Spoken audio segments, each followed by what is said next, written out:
Pride and Prejudice, Chapter 43. Elizabeth, as they drove along, watched for the first appearance of Pemberley woods with some perturbation, and when at length they turned in at the lodge, her spirits were in a high flutter. The park was very large and contained great variety of ground. They entered it in one of its lowest points and drove for some time through a beautiful wood stretching over a wide extent. Elizabeth's mind was too full for conversation, but she saw and admired every remarkable spot and point of view. They gradually ascended for half a mile, and then found themselves at the top of a considerable eminence, where the wood ceased, and the eye was instantly caught by Pemberley House, situated on the opposite side of the valley, into which the road with some abruptness wound.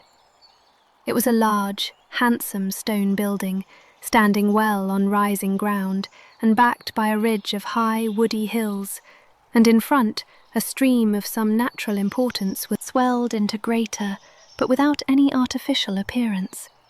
Its banks were neither formal nor falsely adorned. Elizabeth was delighted. She had never seen a place for which nature had done more, or where natural beauty had been so little counteracted by an awkward taste. They were all of them warm in their admiration, and at that moment she felt that to be mistress of Pemberley might be something. They descended the hill, crossed the bridge, and drove to the door, and, while examining the nearer aspect of the house, all her apprehension of meeting its owner returned. She dreaded lest the chambermaid had been mistaken. On applying to see the place, they were admitted into the hall, and Elizabeth, as they waited for the housekeeper, had leisure to wonder at her being where she was. The housekeeper came, a respectable-looking elderly woman, much less fine and more civil than she had any notion of finding her. They followed her into the dining parlour. It was a large, well-proportioned room, handsomely fitted up. Elizabeth, after slightly surveying it, went to a window to enjoy its prospect. The hill, crowned with wood, from which they had descended, receiving increased abruptness from the distance, was a beautiful object. Every disposition of the ground was good, and she looked on the whole scene, the river, the trees scattered on its banks, and the winding of the valley, as far as she could trace it, with delight. As they passed into other rooms, these objects were taking different positions, but from every window there were beauties to be seen. The rooms were lofty and handsome, and their furniture suitable to the fortune of their proprietor, but Elizabeth saw, with admiration of his taste, that it was neither gaudy nor uselessly fine, with less of splendour and more real elegance than the furniture of Rosings.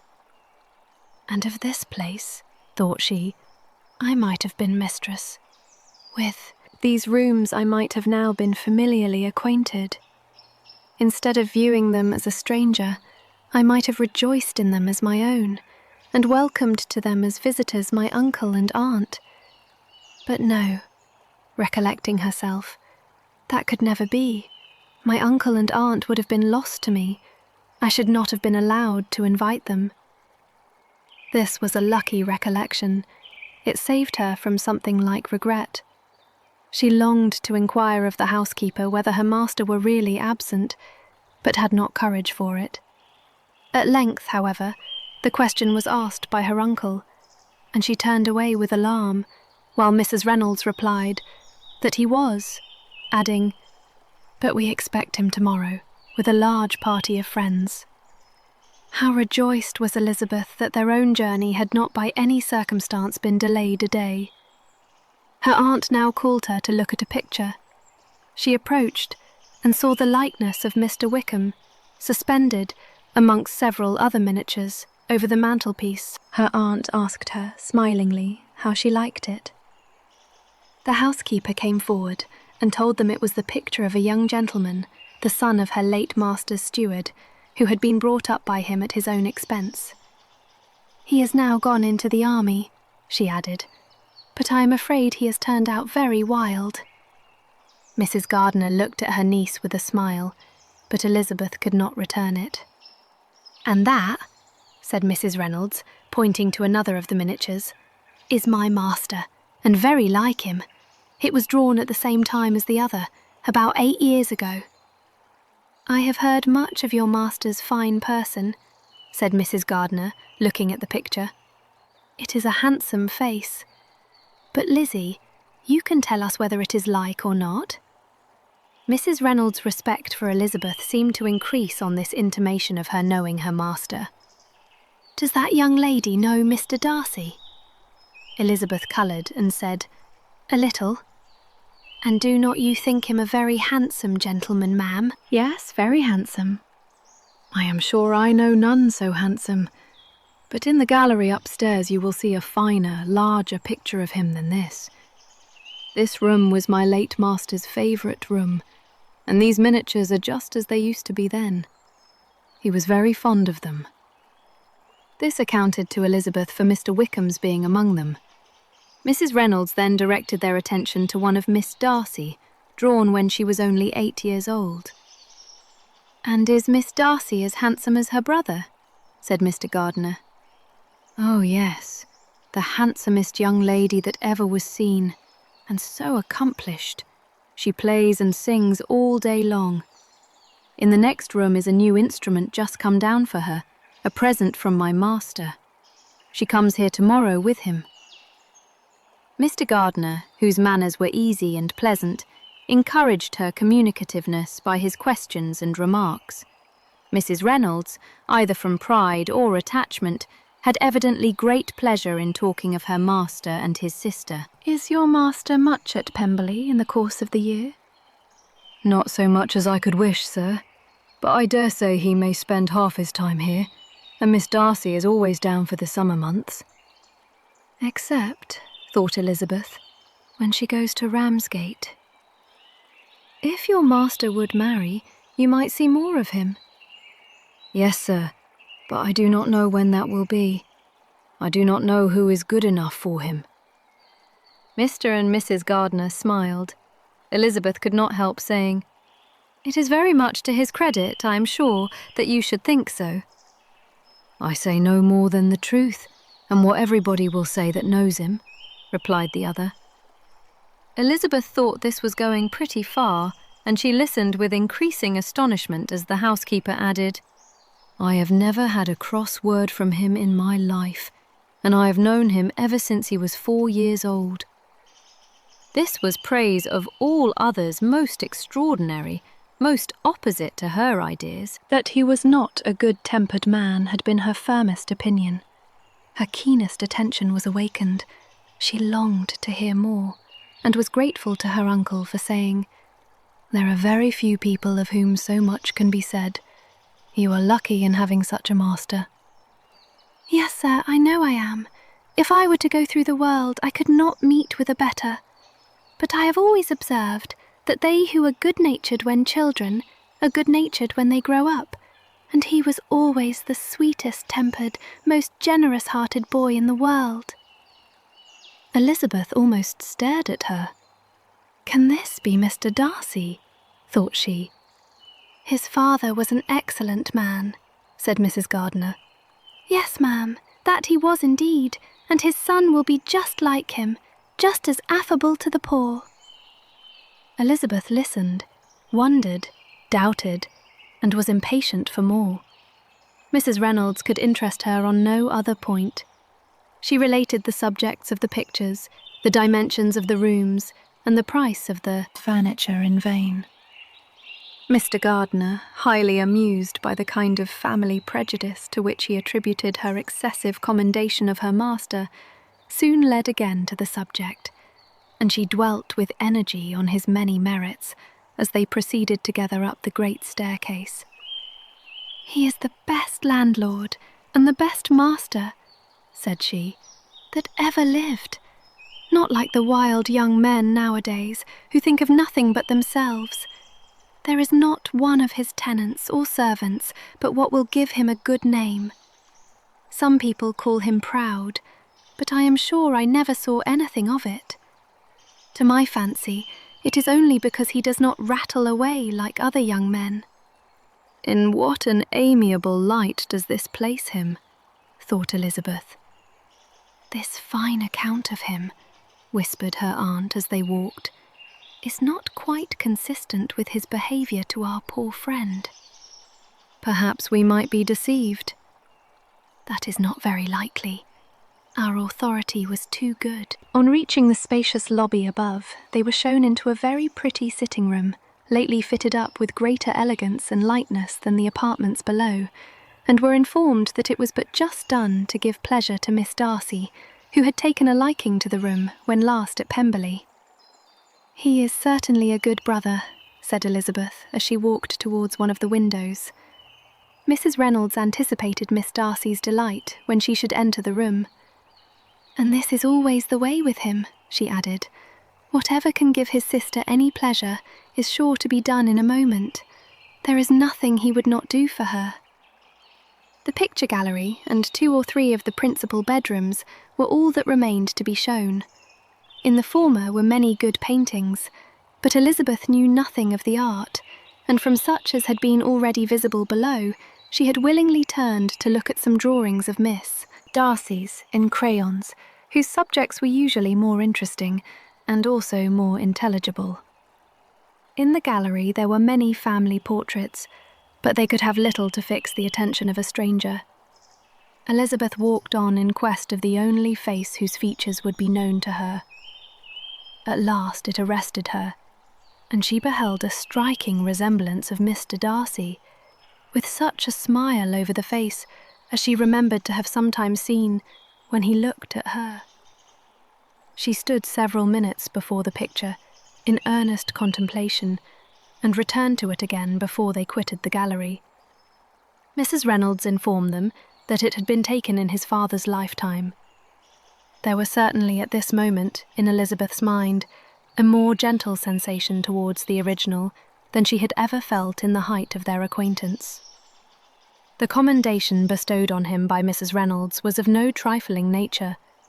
What praise is more valuable than the praise of an intelligent servant? As a brother, a landlord, a master, she considered how many people's happiness were in his guardianship, how much of pleasure or pain it was in his power to bestow, how much of good or evil must be done by him. Every idea that had been brought forward by the housekeeper was favourable to his character, and as she stood before the canvas on which he was represented, and fixed his eyes upon herself, she thought of his regard with a deeper sentiment of gratitude than it had ever raised before. She remembered its warmth and softened its impropriety of expression.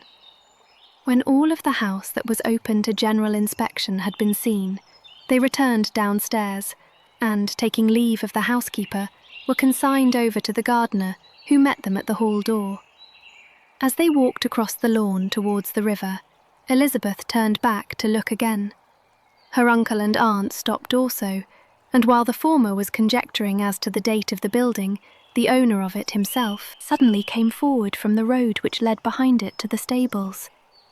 They were within 20 yards of each other, and so abrupt was his appearance that it was impossible to avoid his sight. Their eyes instantly met, and the cheeks of each were overspread with the deepest blush. He absolutely started, and for a moment seemed immovable from surprise, but shortly recovering himself, advanced towards the party and spoke to Elizabeth, if not in terms of perfect composure, at least of perfect civility. She had instinctively turned away, but stopping on his approach, received his compliments with an embarrassment impossible to be overcome.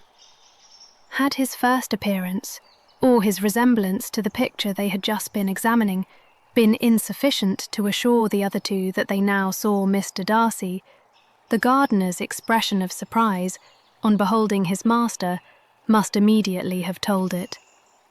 They stood a little aloof while he was talking to their niece, who, astonished and confused, scarcely dared lift her eyes to his face, and knew not what answer she returned to his civil inquiries after her family. Amazed at the alteration of his manner since they last parted, every sentence that he uttered was increasing her embarrassment, and every idea of the impropriety of her being found there recurring to her mind, the few minutes in which they continued together were some of the most uncomfortable of her life. nor did he seem much more at ease. When he spoke, his accent had none of its usual sedateness, and he repeated his inquiries as to the time of her having left Longbourn and of her stay in Derbyshire so often and in so hurried a way as plainly spoke the distraction of his thoughts. At length, every idea seemed to fail him, and after standing a few moments without saying a word, he suddenly recollected himself and took leave. The others then joined her and expressed their admiration of his figure, but Elizabeth heard not a word, and, wholly engrossed by her own feelings, followed them in silence. She was overpowered by shame and vexation.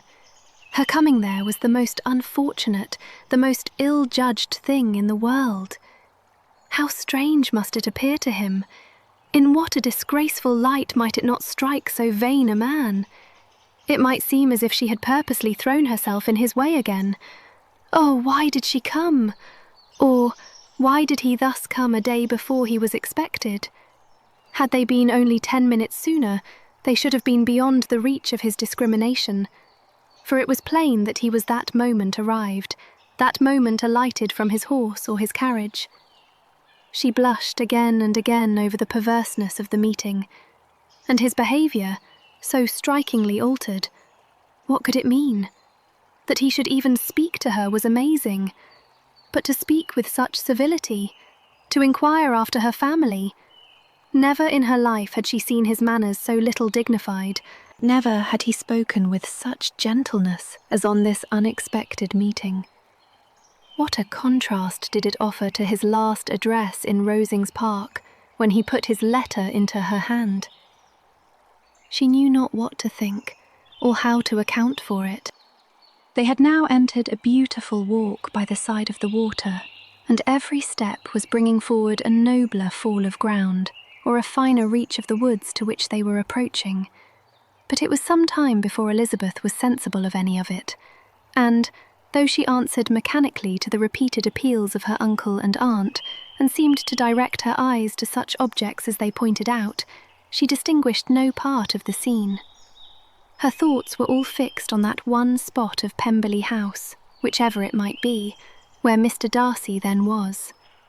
She longed to know what at that moment was passing in his mind, in what manner he thought of her, and whether, in defiance of everything, she was still dear to him. Perhaps he had been civil only because he felt himself at ease, yet there had been that in his voice which was not like ease. Whether he had felt more of pain or of pleasure in seeing her, she could not tell, but he certainly had not seen her with composure. At length, however, the remarks of her companions on her absence of mind roused her, and she felt the necessity of appearing more like herself. They entered the woods, and, bidding adieu to the river for a while, ascended some of the higher grounds, whence, in spots where the opening of the trees gave the eye power to wander, were many charming views of the valley, the opposite hills, with the long range of woods overspreading many, and occasionally part of the stream. Mr. Gardiner expressed a wish of going round the whole park, but feared it might be beyond a walk. With a triumphant smile they were told that it was 10 miles round. It settled the matter, and they pursued the accustomed circuit, which brought them again, after some time, in a descent among hanging woods, to the edge of the water, and one of its narrowest parts. They crossed it by a simple bridge, in character with the general air of the scene. It was a spot less adorned than any they had yet visited, and the valley, here contracted into a glen, allowed room only for the stream and a narrow walk amidst the rough coppice-wood which bordered it. Elizabeth longed to explore its windings, but when they had crossed the bridge and perceived their distance from the house, Mrs. Gardiner, who was not a great walker, could go no farther, and thought only of returning to the carriage as quickly as possible. Her niece was, therefore, obliged to submit, and they took their way towards the house on the opposite side of the river, in the nearest direction. But their progress was slow, for Mr. Gardiner, though seldom able to indulge the taste, was very fond of fishing, and was so much engaged in watching the occasional appearance of some trout in the water and talking to the man about them that he advanced but little. Whilst wandering on in this slow manner, they were again surprised, and Elizabeth's astonishment was quite equal to what it had been at first, by the sight of Mr. Darcy approaching them, and at no great distance. The walk, being here less sheltered than on the other side, allowed them to see him before they met. Elizabeth, however astonished, was at least more prepared for an interview than before, and resolved to appear and to speak with calmness, if he really intended to meet them. For a few moments, indeed, she felt that he would probably strike into some other path. The idea lasted while a turning in the walk concealed him from their view. The turning past, he was immediately before them. With a glance, she saw that he had lost none of his recent civility, and, to imitate his politeness, she began, as they met, to admire the beauty of the place. But she had not got beyond the words "delightful" and "charming," when some unlucky recollections obtruded, and she fancied that praise of Pemberley from her might be mischievously construed. Her colour changed, and she said no more. Mrs. Gardiner was standing a little behind, and on her pausing, he asked her if she would do him the honour of introducing him to her friends. This was a stroke of civility for which she was quite unprepared, and she could hardly suppress a smile at his being now seeking the acquaintance of some of those very people against whom his pride had revolted in his offer to herself. What will be his surprise, thought she, when he knows who they are? He takes them now for people of fashion. The introduction, however, was immediately made, and as she named their relationship to herself, she stole a sly look at him to see how he bore it, and was not without the expectation of his decamping as fast as he could from such disgraceful companions. That he was surprised by the connection was evident. He sustained it, however, with fortitude, and so far from going away, turned back with them, and entered into conversation with Mr. Gardiner. Elizabeth could not but be pleased, could not but triumph. It was consoling that he should know she had some relations for whom there was no need to blush. She listened most attentively to all that passed between them, and gloried in every expression, every sentence of her uncle, which marked his intelligence, his taste, or his good manners. The conversation soon turned upon fishing, and she heard Mr. Darcy invite him, with the greatest civility, to fish there as often as he chose, while he continued in the neighbourhood, offering at the same time to supply him with fishing tackle, and pointing out those parts of the stream where there was usually most sport. Mrs. Gardiner, who was walking arm in arm with Elizabeth, gave her a look expressive of her wonder. Elizabeth said nothing, but it gratified her exceedingly. The compliment must be all for herself. Her astonishment, however, was extreme, and continually was she repeating, "Why is he so altered? From what can it proceed? It cannot be for me. It cannot be for my sake that his manners are thus softened. My reproofs at Hunsford could not work such a change as this. It is impossible that he should still love me." After walking some time in this way, the two ladies in front, the two gentlemen behind, on resuming their places, after descending to the brink of the river for the better inspection of some curious water plant, there chanced to be a little alteration. It originated in Mrs. Gardiner, who, fatigued by the exercise of the morning, found Elizabeth's arm inadequate to her support, and consequently preferred her husband's. Mr. Darcy took her place by her niece, and they walked on together. After a short silence, the lady first spoke. She wished him to know that she had been assured of his absence before she came to the place, and accordingly began by observing that his arrival had been very unexpected. "For your housekeeper," she added, "informed us that you would certainly not be here till tomorrow, and indeed, before we left Bakewell, we understood that you were not immediately expected in the country." He acknowledged the truth of it all, and said that business with his steward had occasioned his coming forward a few hours before the rest of the party with whom he had been travelling. "They will join me early tomorrow," he continued, "and among them are some who will claim an acquaintance with you, Mr. Bingley and his sisters." Elizabeth answered only by a slight bow. Her thoughts were instantly driven back to the time when Mr. Bingley's name had been last mentioned between them, and if she might judge from his complexion, his mind was not very differently engaged. "There is also one other person in the party," he continued after a pause, "who more particularly wishes to be known to you. Will you allow me, or do I ask too much, to introduce my sister to your acquaintance during your stay at Lambton?" The surprise of such an application was great indeed. It was too great for her to know in what manner she acceded to it. She immediately felt that whatever desire Miss Darcy might have of being acquainted with her must be the work of her brother, and without looking farther, it was satisfactory. It was gratifying to know that his resentment had not made him think really ill of her. They now walked on in silence, each of them deep in thought. Elizabeth was not comfortable, that was impossible, but she was flattered and pleased. His wish of introducing his sister to her was a compliment of the highest kind. They soon outstripped the others, and when they had reached the carriage, Mr. and Mrs. Gardiner were half a quarter of a mile behind.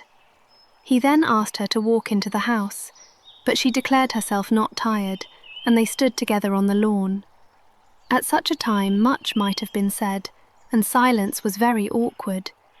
She wanted to talk, but there seemed an embargo on every subject. At last she recollected that she had been travelling, and they talked of Matlock and Dovedale with great perseverance. Yet time and her aunt moved slowly, and her patience and her ideas were nearly worn out before the tête-à-tête was over. On Mr. and Mrs. Gardiner's coming up, they were all pressed to go into the house and take some refreshment, but this was declined, and they parted on each side with the utmost politeness. Mr. Darcy handed the ladies into the carriage, and when it drove off, Elizabeth saw him walking slowly towards the house. The observations of her uncle and aunt now began, and each of them pronounced him to be infinitely superior to anything they had expected. "He is perfectly well behaved, polite and unassuming," said her uncle. "There is something a little stately in him, to be sure," replied her aunt, "but it is confined to his air, and is not unbecoming. I can now say with the housekeeper, that though some people may call him proud, I have seen nothing of it. I was never more surprised than by his behaviour to us. It was more than civil, it was really attentive, and there was no necessity for such attention. His acquaintance with Elizabeth was very trifling."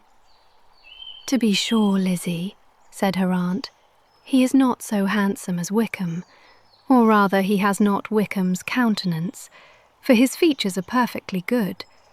But how came you to tell us that he was so disagreeable?"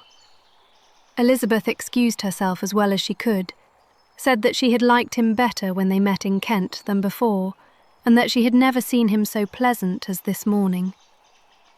"But perhaps he may be a little whimsical in his civilities," replied her uncle. "Your great men often are, and therefore I shall not take him at his word about fishing, as he might change his mind another day and warn me off his grounds."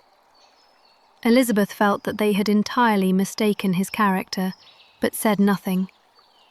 "From what we have seen of him," continued Mrs. Gardiner, "I really should not have thought that he could have behaved in so cruel a way by anybody as he has done by poor Wickham. He has not an ill-natured look. On the contrary, there is something pleasing about his mouth when he speaks, and there is something of dignity in his countenance that would not give one an unfavourable idea of his heart. But, to be sure, the good lady who showed us the house did give him a most flaming character. I could hardly help laughing aloud sometimes. But he is a liberal master, I suppose, and that, in the eye of a servant, comprehends every virtue." Elizabeth here felt herself called on to say something in vindication of his behaviour to Wickham, and, therefore, gave them to understand in as guarded a manner as she could, that by what she had heard from his relations in Kent, his actions were capable of a very different construction, and that his character was by no means so faulty, nor Wickham's so amiable, as they had been considered in Hertfordshire. Confirmation of this, she related the particulars of all the pecuniary transactions in which they had been connected, without actually naming her authority, but stating it to be such as might be relied on. Mrs. Gardiner was surprised and concerned, but as they were now approaching the scene of her former pleasures, every idea gave way to the charm of recollection, and she was too much engaged in pointing out to her husband all the interesting spots in its environs to think of anything else. Fatigued as she had been by the morning's walk, they had no sooner dined than she set off again in quest of her former acquaintance, and the evening was spent in the satisfactions of an intercourse renewed after many years' discontinuance.